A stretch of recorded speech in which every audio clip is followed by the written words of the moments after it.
ఉమ్మడి మహబూబ్నగర్ జిల్లాలో సాగునీటి ప్రాజెక్టుల నిర్మాణాల్లో వేగమే లక్ష్యంగా సీఎం రేవంత్ రెడ్డి పర్యటిస్తున్నారు. పలు సాగునీటి పథకాల పనుల్ని పర్యవేక్షించారు. పాలమూరు రంగారెడ్డి ఎత్తిపోతల్ని త్వరగా పూర్తి చేయాలన్న తపనతో రేవంత్ సర్కారు పనిచేస్తోందని చెబుతున్నారు ఎమ్మెల్యేలు.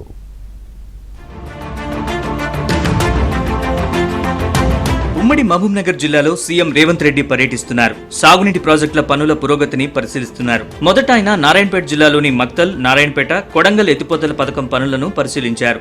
ఈ సందర్భంగా నీటిపారుదల శాఖ అధికారులతో వివిధ అంశాలపై సీఎం చర్చించి పలు సూచనలు చేశారు.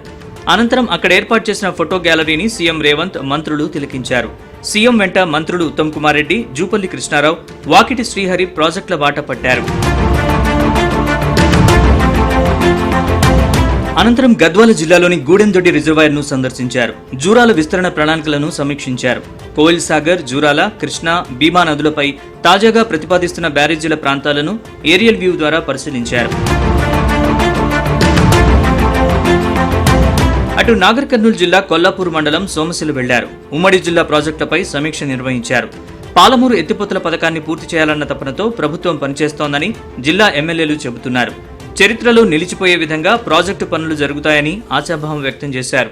పాలమూరు రంగారెడ్డి లిఫ్ట్ ఇరిగేషన్కి సంబంధించిన పెండింగ్ పనులను కూడా పూర్తి చేసి at any cost next year ending కల్లా ఈ ప్రాజెక్టు పూర్తి చేసి పాలమూరు జిల్లా ప్రజలకు కృష్ణానది నీళ్లు అందించాలని చెప్పేసి ముందుకు పోతా ఉన్నాం. ఎందుకంటే టీఆర్ఎస్ పార్టీ నాయకులు గత పాలకులు 10 ఏళ్లు అంటే 2015లో శంకుస్థాపన చేసిన పాలమూరు రంగారెడ్డి ప్రాజెక్టును 3 ఏళ్లలో పూర్తి చేస్తామని చెప్పేసి 8 ఏళ్ళైనా కూడా పూర్తి చేయకుండా వాళ్ళు గాలికి వదిలేసిపోయారు.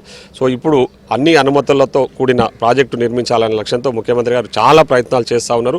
ఎక్కడెక్కడ కేసెస్ ఉన్నాయి, దాని మీద కొన్ని గ్రీన్ ట్రిబ్యునల్కి సంబంధించిన ఎన్విరాన్మెంటల్ ఇష్యూస్ ఉన్నాయి కాబట్టి అవన్నీ రిజాల్వ్ చేసుకొని 90 టీఎంసీల నికర జలాలు తీసుకొచ్చేసి పాలమూరు రంగారెడ్డి ప్రాజెక్టు పూర్తి చేయాలనే లక్ష్యంతో ముఖ్యమంత్రి గారు ఒక కృత నిశ్చయంతో ఈరోజు ఇక్కడికి పర్యటన జరుపుతా ఉన్నారు. కాబట్టి తప్పకుండా మాకు పూర్తి నమ్మకం, విశ్వాసం ఉంది. సోమశిలలోని రాత్రి బస చేసిన సీఎం రేవంత్ శుక్రవారం నార్లాపూర్ వద్ద పాలమూరు రంగారెడ్డి ఎత్తిపోతల పథకం హెడ్ రెగ్యులేటర్, పంప్ హౌస్, కాలువల పనులు, కల్వకుర్తి పంప్ హౌస్ ను పరిశీలిస్తారు. అక్కడి నుంచి ఏరియల్ వ్యూ ద్వారా ఏదుల రిజర్వాయర్ ని పరిశీలిస్తారు. తర్వాత వట్టెం రిజర్వాయర్ ని చేరుకుని అక్కడి పనుల్ని సమీక్షించి మహబూబ్నగర్ జిల్లా భూత్పూర్ మండలంలోని కరివెన రిజర్వాయర్ ను సందర్శిస్తారు. అక్కడే మీడియా సమావేశం నిర్వహిస్తారు. అనంతరం జడ్చర్ల మండలంలోని ఉద్దండాపూర్ రిజర్వాయర్ ని సందర్శించి అక్కడ ఏర్పాటు చేసే బహిరంగ సభలో ప్రసంగిస్తారు. దీంతో సీఎం రేవంత్ 2 రోజుల పర్యటన ముగుస్తుంది.